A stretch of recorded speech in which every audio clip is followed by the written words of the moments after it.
నాకేంటంటే కమర్షియల్గా కాకుండా సినిమా ద్వారా ఏదో ఒక మెసేజ్ చెప్పాలనేది తపన.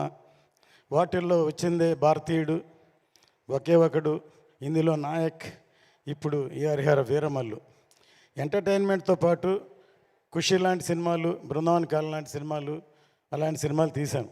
కానీ మాకు మీడియా చాలా పవర్ఫుల్, మీకు తెలుసు. దానివల్ల మనంతు ఎంతో కొంత మెసేజ్ చెప్పాలనేదే నా ఉద్దేశం. అందుకనే అందులోంచే భారతీయుడు పుట్టింది, ఇవాళ హరిహర వీరమల్లు పుట్టింది. ముందుగా ఈ సినిమా తయారవడానికి ముఖ్య కారణం పవర్ స్టార్ పవన్ కళ్యాణ్ గారు. ఆయన ఈ సినిమా మొదలవటానికి ముఖ్య కారణం సత్యాగ్రహి. నేను ఆయనతో ఇదో 3వ సినిమా చేస్తున్నాను. ఖుషి తర్వాత బంగారం తర్వాత ఆయన డైరెక్షన్లో సత్యాగ్రహి అనే సినిమా అనౌన్స్ చేసాము, పూజ కూడా చేసాము. సత్యాగ్రహి అంటే అందరికీ, నాకు కూడా తెలిసింది ఒట్టి సత్యాగ్రహం, గాంధీ గారి సత్యాగ్రహాన్ని. ఆయన చెప్పిన తర్వాత నాకు అర్థమైంది satyagrahi. Even I'm ready to die for the justice అని ఇంత పవర్ఫుల్ ఉందని మేము ఓపెనింగ్ చేసాం.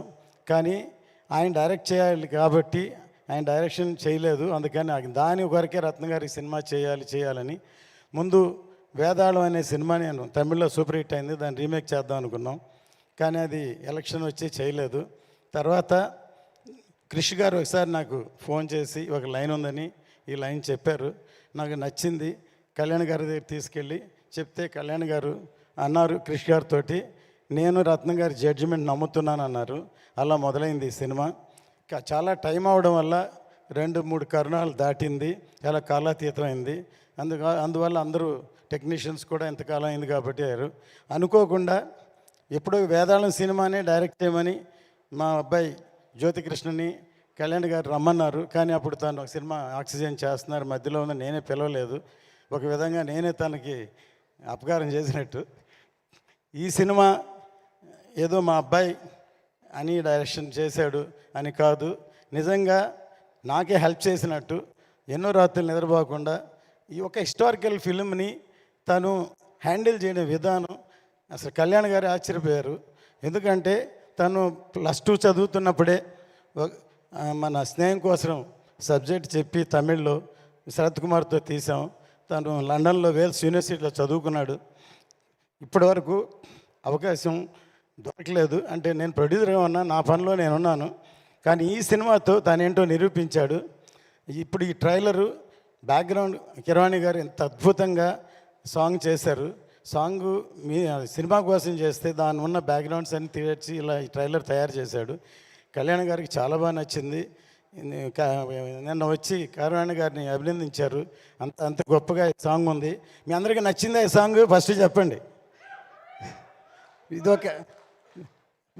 ఇది చాలా బాగా ఒక ట్రైలర్ లాగా ఉంది ఈ సాంగు. ఖచ్చితంగా 12వ తారీఖు థియేటర్లో వస్తుంది. ఫస్ట్ ఖుషి టైంలో హిందీలో డబ్ చేయమని కళ్యాణ్ గారు నన్ను అడిగారు.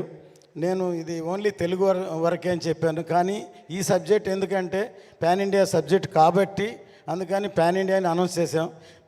సౌత్ కంటే నార్త్కి ఎక్కువ కనెక్ట్ అవుతుందని నమ్మకం. ఇది హిందీలో చాలా బాగా క్లిక్ అవుతుందని, ఇక్కడ ఎలాగో పవర్ స్టార్ గారు ఉన్నారు, హిందీ పెద్ద హిట్ అవ్వాలని కోరుకుంటాం. ఇందులో బాబీ డియోల్ ఇందులో మెయిన్ రోల్ యాక్ట్ చేశారు.